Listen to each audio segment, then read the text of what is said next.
I don't have to get to practice. They'll start without me. They want to get to practice because they have only a certain window. So I guess this first week, what would you say on both sides of the ball you've been most pleased with for improvements?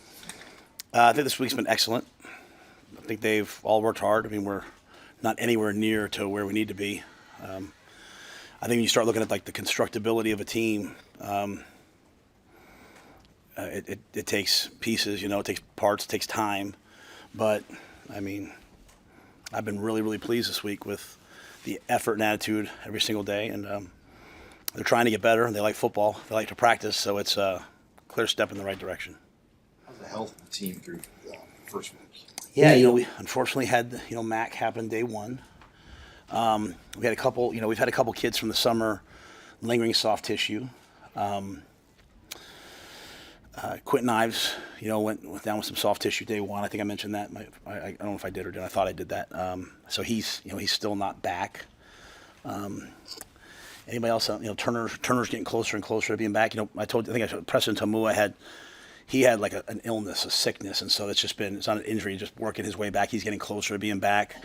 So I think when you look out there, this is a practice for us tonight. So we'll have the pit, during practice, everyone works for us. Long-term surgical guys go do rehab and lift. Guys who are close to being out, in and out, they're kind of in and out of the pit, the physical training.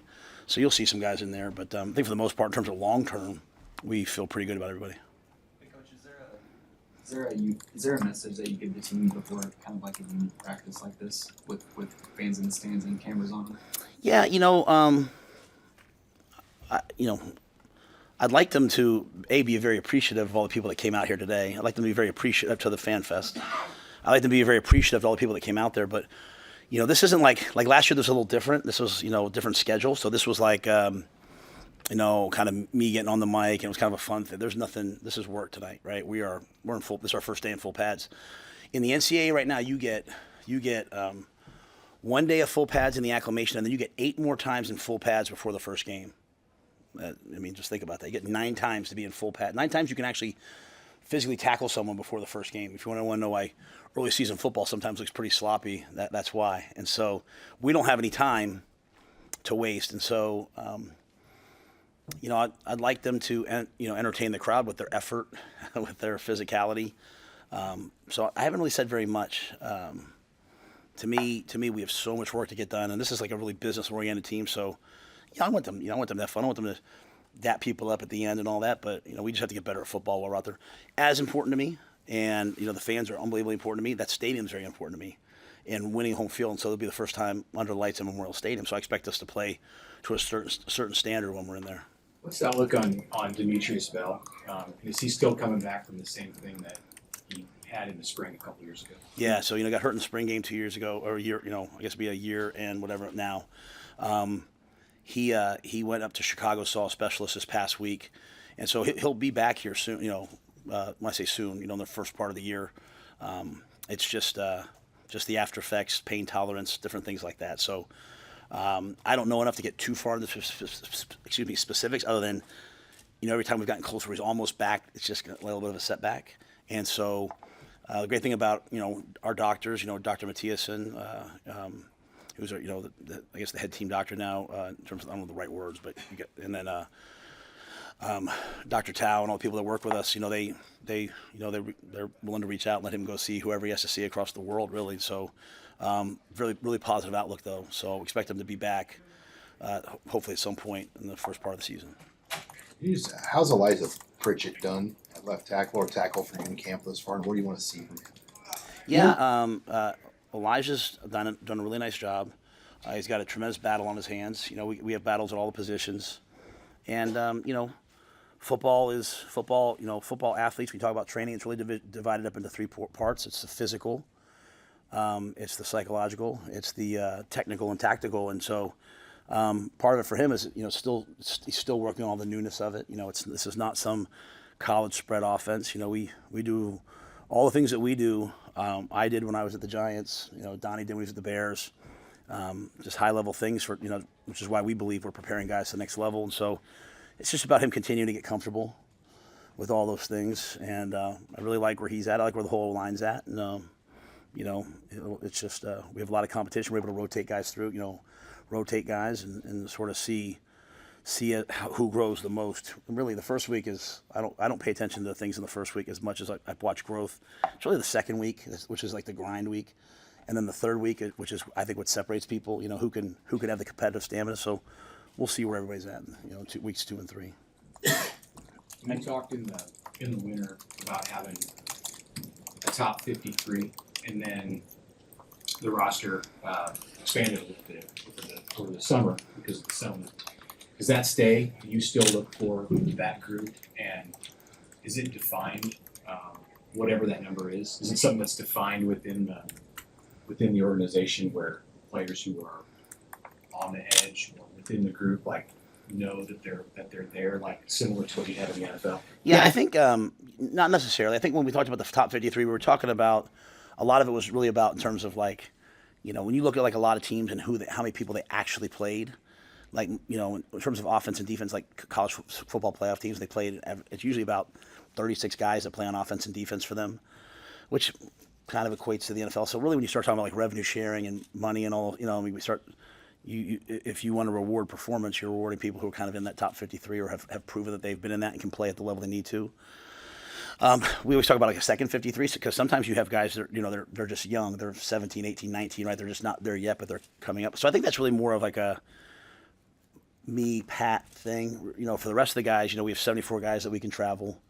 But for the coaches, I want the coaches developing every single guy because, I actually had this conversation today, Mitch. I told them you're in the NFL and it's week 15 and the guy gets hurt. You bring in guys off the street and you work them out. Well, those guys for us, they're going to step up in week 11, 10, 12. We plan on playing a lot of games, right? So they're on our roster. They might be right now. They might be running with the 3s or the 4s tonight, but there's going to be a time where, kind of like Gunnar did last year. He went from 3rd to 1, kind of overnight. And so we have to develop all of those guys. So I don't talk to the coaches about that. I think the players kind of have a good feel, but I tell the guys in the first week, don't spend a lot of time worrying about where you are.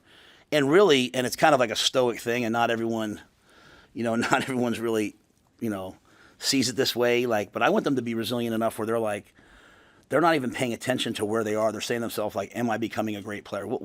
We're smart enough as coaches to find a way to get great players on the field. So don't worry about am I better than this guy. Worry about am I a great player. If I'm a great player, we'll get both you guys on the field.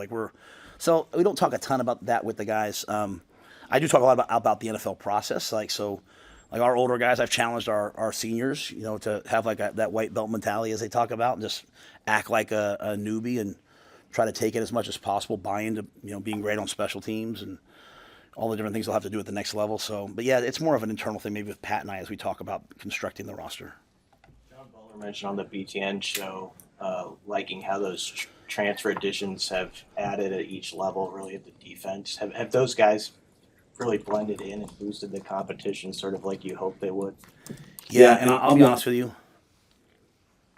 And you'll think I don't even think anymore about who's the transfer. They're all on our team, So I guess that would be Desan, Marshall, Watson, Mar. Yeah, those guys. Those guys the thing with those guys is they walked in from day one and they were we were really diligent this year about. I don't want to bring anyone in here who complains about having to eat in the training table. I didn't want to bring anyone in here. I already fixed that problem. I don't want to bring anybody who complains about practice. Now it's the other way. I end practice on Thursday was a shorter practice, I think. Thursday and Dylan's yelling at me get another rack. I'm first of all, he's a quarterback. You're not hitting anybody. But they're all let's get another rack. And Dylan's walked off. He goes. He always makes fun of me. He's yeah, we like practice. So I want guys who like practice. So they've brought that. Desan's brought that, right? Not that they brought it to a team that didn't have it.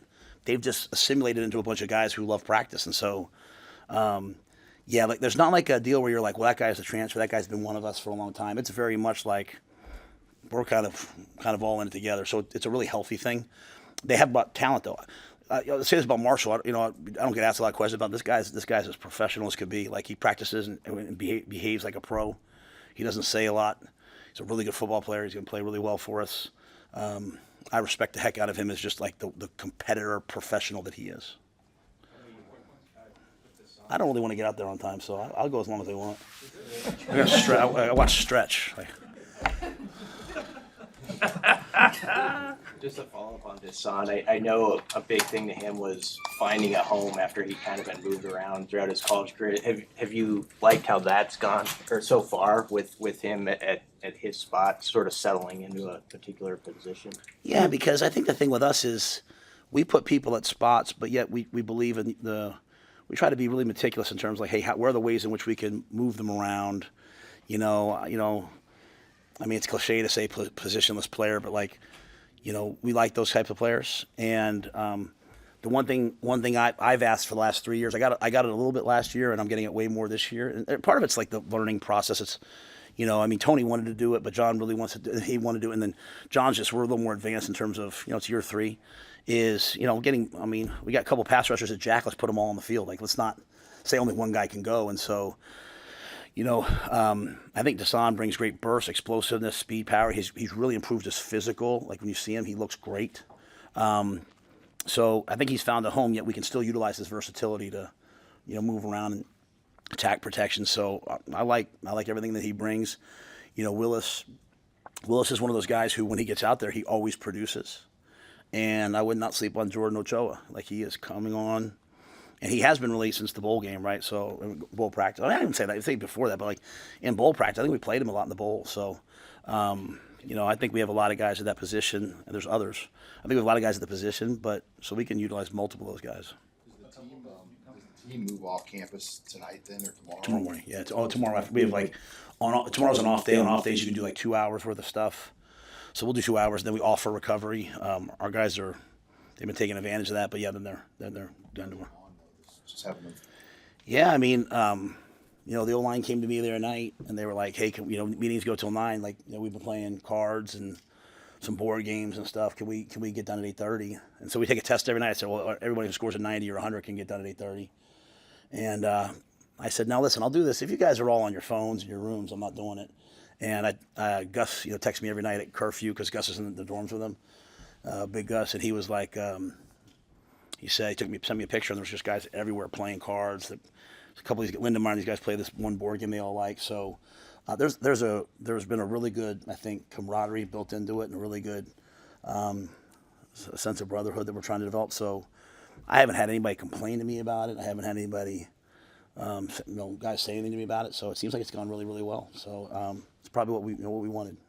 A couple of those newcomers, Justin Rhett, Jameer Khan. I know Khan missed spring. What have you seen from those two, and how do they kind of fit into John Butler's defense? Yeah, I mean, John likes to play a lot with a nickel, and Jameer, Malcolm, Rio, a bunch of those guys, can play the nickel. They have coverage skills and they're physical. Rhett's a big, powerful, physical guy, really smart, good football player. I've been nothing but pleased with him since he's gotten here. And sometimes Deshaun goes dime, Justin goes in the game, Deshaun moves positions, again another guy comes out. So we have a lot of guys. Both those guys are trending in the right direction. Jameer was someone that caught everyone's eye in the winter with his effort. I go back to the 4 things I talked about. His psychological, his mindset is elite. He's just a warrior. He's about all the work. Some guys you give them something. Just in life, some people you give something to do and it's a threat. Some guys it's a challenge. It's always a challenge for him. It's never punishment. He always wants to be challenged, and so I'm anxious to see him throughout the course of camp. I'm anxious to see him, continue to show what he can do, and so. I think both those guys have. Well, I know Justin's definitely going to help us, and I think Jameer has a real chance to show us he can help us. All good. You guys are getting easy. Jeez.